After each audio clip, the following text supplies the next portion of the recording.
प्रस्तुत है विधानसभा समीक्षा। आलेख सतीश एलिया, वाचन स्वर अभिषेक कटियार।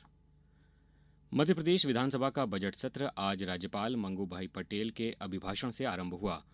राज्यपाल ने कहा कि उनकी सरकार प्रधानमंत्री नरेंद्र मोदी के सबका साथ, सबका विकास, सबका विश्वास और सबका प्रयास से कदमताल करते हुए विकसित मध्य प्रदेश के लक्ष्य के लिए काम कर रही है। उन्होंने नदी जोड़ो परियोजनाओं तथा पेयजल और सिंचाई के लिए अन्य योजनाओं की जानकारी दी।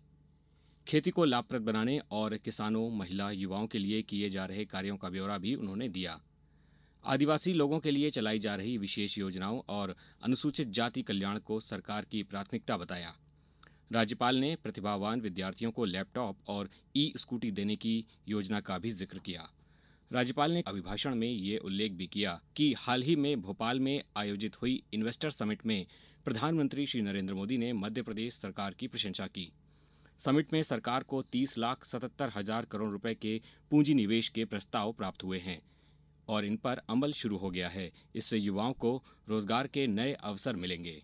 राज्यपाल मंगूभाई पटेल ने लिखित अभिभाषण को सदन में पढ़ते हुए कहा कि प्रदेश सरकार प्रधानमंत्री की राष्ट्रीय विकास की योजनाओं को सफल बनाने के लिए प्रतिबद्ध है और पूरे संकल्प के साथ काम कर रही है।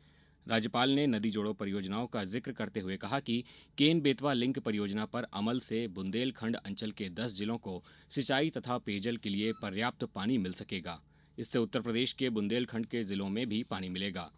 इसी तरह पार्वती, काली सिंध, चंबल नदियों को जोड़ने से मध्य प्रदेश के साथ राजस्थान को भी लाभ मिलेगा। सरकार महाराष्ट्र के साथ भी वाटर रिचार्ज की योजना पर काम कर रही है, जिसका फायदा मध्य प्रदेश के बुरहानपुर और खंडवा जिलों को होगा। इसके अलावा सरकार प्रदेश की 2 अन्य नदियों गंभीर तथा कान्हा को भी जोड़ने की योजना पर काम कर रही है। राज्यपाल ने बताया कि सरकार ने गरीब कल्याण मिशन, विवेकानंद युवा शक्ति मिशन और देवी अहिल्या नारी सशक्तिकरण मिशन शुरू किए हैं। किसानों को अब सिर्फ 5 रुपये शुल्क पर स्थायी बिजली कनेक्शन दिए जाएंगे। किसानों को सोलर पंप लगाने के लिए प्रोत्साहन दिया जा रहा है। उनसे सोलर बिजली खरीदकर सरकार नगद भुगतान भी करेगी। राज्यपाल ने बताया कि खेती और किसानी की बेहतरी के लिए सरकार लगातार काम कर रही है। प्रदेश में नर्मदा घाटी विकास और जल संसाधन विभागों की मिलाकर प्रदेश में सिंचाई क्षमता 50 लाख हेक्टेयर तक पहुंच चुकी है। इसे 1 करोड़ हेक्टेयर करने का लक्ष्य है। राज्यपाल ने शिक्षा के क्षेत्र में सरकार के नवाचार का उल्लेख करते हुए बताया कि उत्कृष्ट परिणाम लाने वाले विद्यार्थियों को लैपटॉप देने की योजना पर 224 करोड़ रुपए खर्च किए गए हैं। 7,832 छात्राओं को ई-स्कूटी दी गई हैं। जनजातीय अंचलों में 3 विश्वविद्यालय स्थापित किए जा रहे हैं। मध्य प्रदेश प्रधानमंत्री आवास योजना में अव्वल राज्य है। स्वच्छता और सड़कें बनाने में मध्य प्रदेश देश के कई राज्यों से आगे है। प्रदेश के 30 अनुसूचित जाति बहुल जिलों में संत रविदास महाराज सामुदायिक भवन बनाए जा रहे हैं। सागर के निकट संत रविदास मंदिर का निर्माण प्रगति पर है।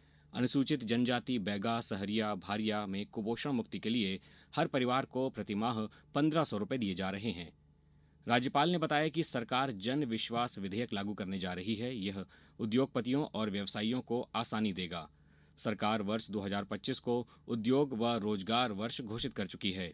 लोगों की समस्याओं की सुनवाई के लिए दिसंबर 2004 से जनवरी 2025 तक जन कल्याण पर्व मनाया गया, जिसका नागरिकों को लाभ हुआ। राज्यपाल ने सरकार का संकल्प दोहराते हुए अभिभाषण समाप्त किया कि वर्तमान को सुधार कर भविष्य को उज्जवल करने के दायित्व प्रदेश सरकार निभा रही है। राज्यपाल श्री मंगूभाई पटेल का अभिभाषण खत्म होने के बाद विधानसभा की कार्यवाही दोबारा शुरू हुई। नगरीय विकास मंत्री कैलाश विजयवर्गीय ने चैंपियंस ट्रॉफी में भारतीय क्रिकेट टीम के जीतने पर बधाई दी। मुख्यमंत्री डॉक्टर मोहन यादव और विधानसभा में नेता प्रतिपक्ष उमंग सिंघार ने भी भारत के प्रदर्शन पर खुशी जताई। इसके बाद विधानसभा अध्यक्ष नरेंद्र सिंह तोमर ने कार्यवाही को आगे बढ़ाते हुए पूर्व प्रधानमंत्री डॉक्टर मनमोहन सिंह, पूर्व विधायक जुगल किशोर गुप्ता, सविता वाजपेयी, मारोत राव खवसे, राय सिंह राठौर और जयराम सिंह मार्को के निधन का उल्लेख करते हुए शोक व्यक्त किया।